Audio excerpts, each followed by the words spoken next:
Apple resources private limited. Wood apple resources में आप सभी का स्वागत है। कक्षा चौथी हिंदी। मैं आपकी शिक्षिका धरा हूँ और ये हैं आपके दोस्त। मैं गोपी। मैं हैप्पी। बच्चों, आज हम पढ़ने वाले हैं पाठ 13 हर हाल में। इस पाठ के द्वारा हम जानेंगे कि समस्याओं के समाधान पर विचार करना चाहिए, न कि उससे परेशान होना चाहिए, और परिवार के साथ मिलकर काम करने का क्या महत्व होता है।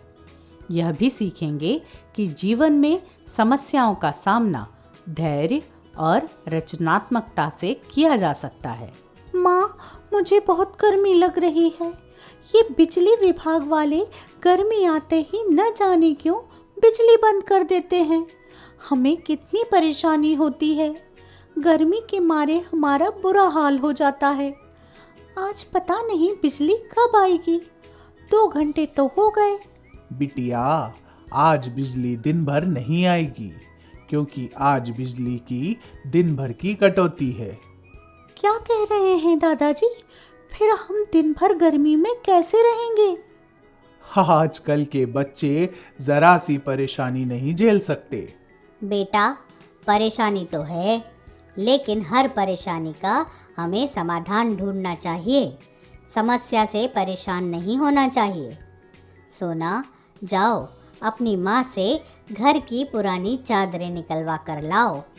दादी, इनका आप क्या करेंगी? बताती हूँ बेटा। दादी सभी खिड़कियों और दरवाज़ों पर चादरें लगाती हैं और सोना से कहती हैं, तुम इन पर पानी का छिड़काव करो। अच्छा दादी, मैं छिड़काव के लिए स्प्रे की बोतल लेकर आती हूँ। सोना चादरों पर पानी का छिड़काव करती है और ठंडी हवा महसूस करती है। वाह दादी, खिड़की से जो गर्म हवा आ रही थी, अब वह मुझे ठंडी लग रही है। उधर दादाजी सभी कमरों में पानी से भरी बाल्टियां रखते हैं। दादाजी, आप कमरों में बाल्टियां क्यों रख रहे हो? इससे क्या होगा?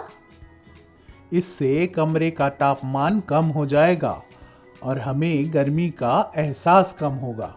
हम पहले ऐसे ही घरों में रहते थे जिनमें गर्मी का एहसास नहीं होता था। पहले के घर कैसे होते थे दादाजी? सोना बेटा, पहले के घर सीमेंट और पत्थर के नहीं, बल्कि रेत और मिट्टी के बने होते थे। मिट्टी की विशेषता है कि वह ठंडी होती है, तो गर्मी में उन घरों में गर्मी नहीं लगती थी। घरों के रखरखाव के लिए उन्हें गोबर और मिट्टी से लीपा जाता था, और आजकल सीमेंट और ईंटों की दीवारें हैं। इसीलिए हमें गर्मी का एहसास ज़्यादा होता है। अब मुझे समझ आया कि पहले लोग गर्मी में कैसे रहते थे। तो बच्चों, इस पाठ से हमने जाना कि किसी भी समस्या का समाधान मिलजुल कर और धैर्यपूर्वक ढूंढा जा सकता है, और हमारे पारंपरिक ज्ञान और संसाधनों का उपयोग आज भी कितना महत्वपूर्ण हो सकता है। व्याकरण। काल। आओ बच्चों, अब जाने काल के बारे में। काल। काल का अर्थ होता है समय। क्रिया के जिस रूप से कार्य के होने के समय का पता चले, उसे काल कहते हैं। काल के भेद। काल के 3 भेद होते हैं: भूतकाल, वर्तमान काल, भविष्यकाल। भूतकाल। क्रिया के जिस रूप से यह पता चले कि काम बीते समय में पूरा हो गया है, उसे भूतकाल कहते हैं। जैसे, मैं कल बाजार गया था। कल बारिश हुई थी। रमा कल विद्यालय नहीं आई थी। वर्तमान काल। क्रिया के जिस रूप से यह पता चले कि काम अभी हो रहा है, उसे वर्तमान काल कहते हैं। जैसे, अंकित पुस्तक पढ़ रहा है।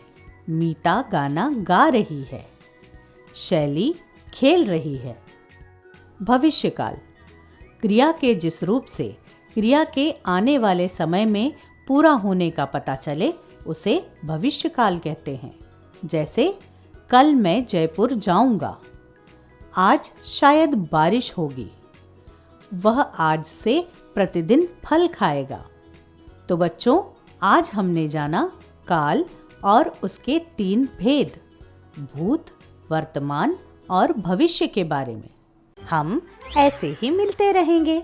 वुड एप्पल रिसोर्सेज से जुड़ने के लिए धन्यवाद।